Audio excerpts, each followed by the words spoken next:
I'm going to go through a stream game where I was able to play against one of the best players in the world and able to come up on top. So I'm going to show you exactly what I did and why I did it with my orcs. Now, if you're an orc player, please take notes because this is how you should play orcs, not the way people play orcs. And if you're not an orc player, please take notes because I'm going to be demonstrating exactly the traps that you do not want to fall for. Guys, I am Doc Crump, and today I'm going to be demonstrating for you exactly how to approach a bad matchup and how to flip it into a really, really good matchup. So take some of the things that I'm going to tell you today and utilize it to transform yourself. This is a game where I was playing against Chris Langdon, who's a top 20 player in the world. And I was playing against him at the WTC, the World Teams Championships. Now, this is a matchup that I had predicted that I would be losing based off of equal play.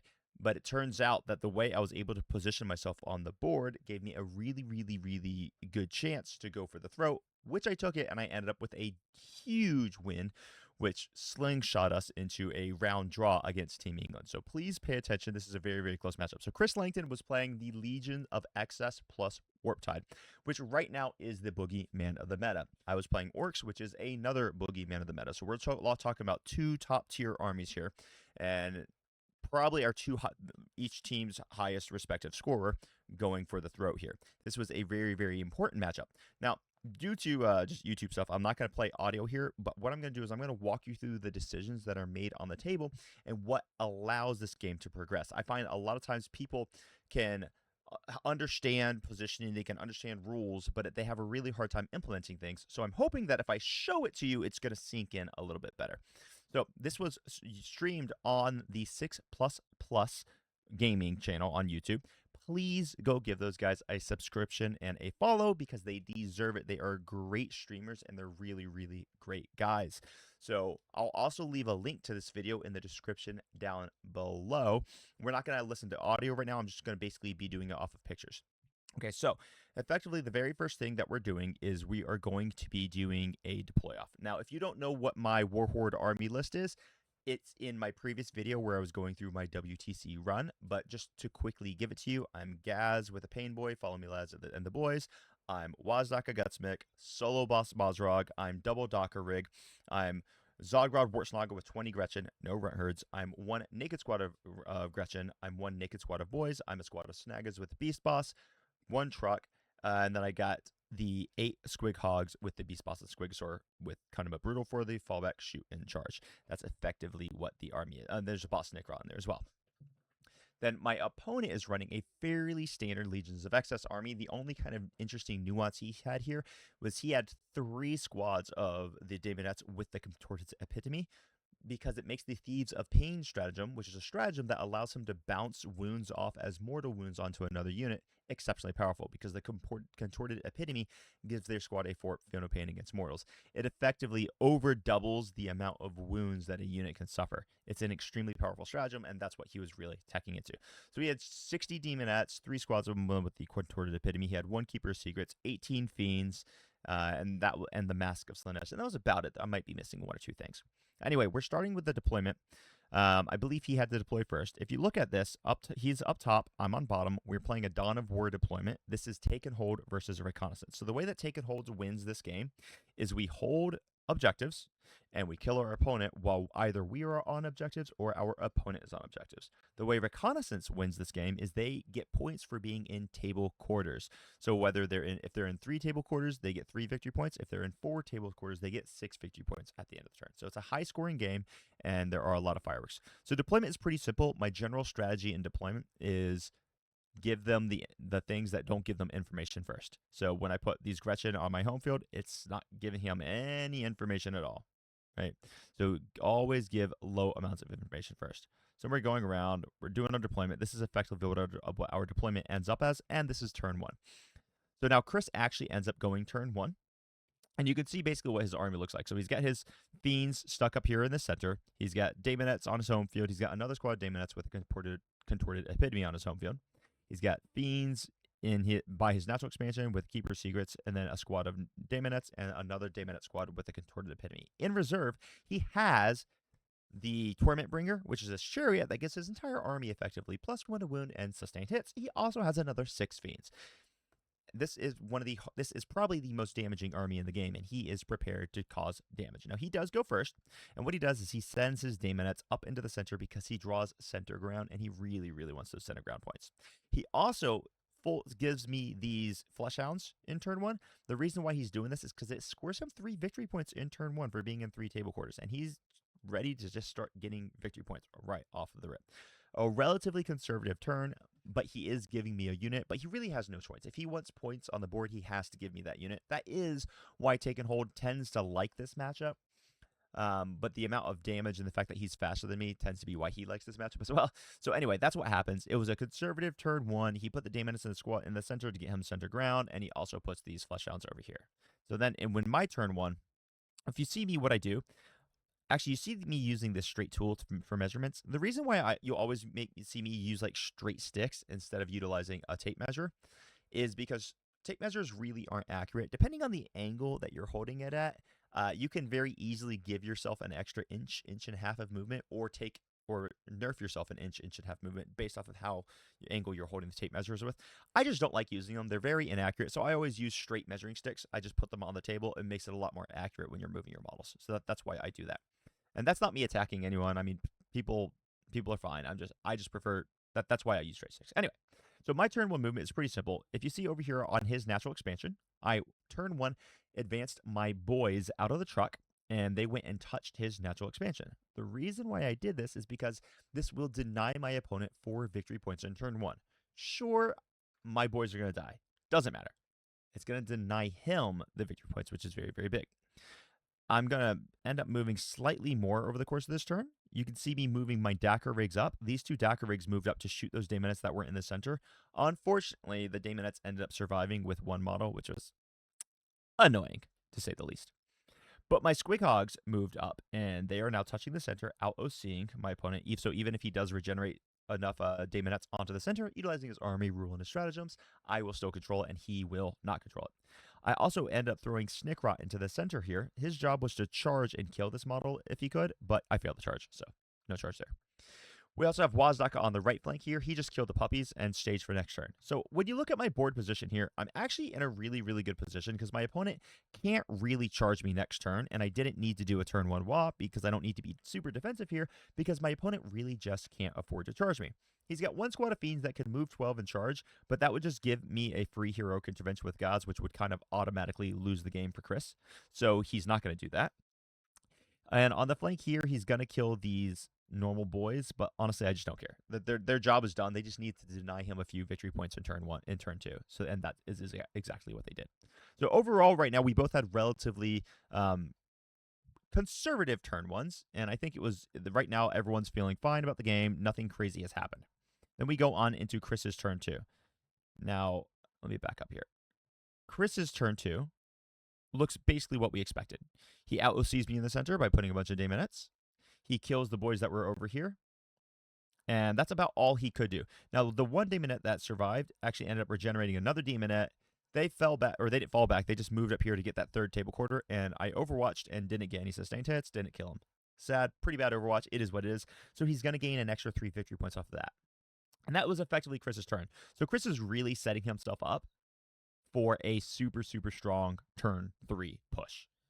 Now, in my turn 2, I had a really powerful decision that I had to make. And I think I made an incredible decision. So I chose not to WA. It's really funny because when you watch the stream, go read the chat. The chat was awesome, actually. The really, really nice people in the chat, but they were making comments. They're saying, what a weird way to play orcs. Wow, this orc player's about to get cooked. He didn't even WA. Because everyone in there and their brother knows that, oh yeah, when you play orcs, you WA on turn 2. It's not the way it works, man. I do not WA to kill things. That is not the point of WAing. When I declare a WA, I do it to grab board position. But if you look at the board right now, I already have board position. I already have control. I am not trying to get a big win in this matchup. I'm trying to get a small loss or a draw. That's all I'm going for.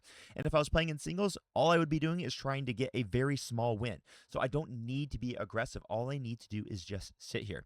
So if you look where my Squig Hogs are currently sitting, they are positioned in such a way that, sure, my opponent might be able to is going to be able to charge them with all of his Fiends. No problem. That is not a problem for me. He won't be able to get to Gaz. Gaz won't be able to die, which means I'll be able to counterpunch him very, very hard. You can see Mazrog on the left flank here creeping up the sides. He's going to just go engage some Daemonettes to try to gum up this side flank a little bit.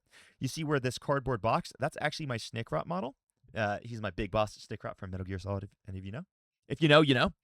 I advanced him from the center to stand up here to push my opponent's Rapid Ingress out because I know he's got those 6 Fiends still in reserves, and he also has that Torment Bringer Chariot, which is in reserves.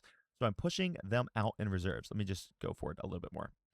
Then right here in the center, where you see my mouse, I have a Big Mac Docker Rig also pushing out his Rapid Ingress, and I've got Wazdaka on the right flank also putting out his Rapid Ingress. And on the left flank, we got the Truck and Mazrog who are also pushing out their Rapid Ingress. So basically what I'm doing is I'm making sure that my opponent cannot Rapid anywhere particularly relevant. And it's really putting Chris in a bit of a pickle because he's not going to have good positioning. It also creates another problem because he can only Rapid Ingress 1 unit. And because of the way that I have screened here, I've done a couple things. One, he's going to end up having to Rapid Ingress something right here, but it can't be something that can be shot because I got these Docker rigs ready to start shooting up this flank. So it's going to have to be something that can't be shot, meaning it has to be the Fiends because they're beast. They can deep strike Rapid Ingress right here, be hidden, not be shot. The next pickle that I've given Chris is Snickrot. Because Snickrot is right here, the Docker rig is right here, Wazdaka is right here. He's not going to have anywhere to deep strike his Torment Bringer in the next turn. The Torment Bringer being the Chariot that gives +1 to wound and sustain hits to his army, which he needs that damage to push through my meat shield of all of my Squig Hogs.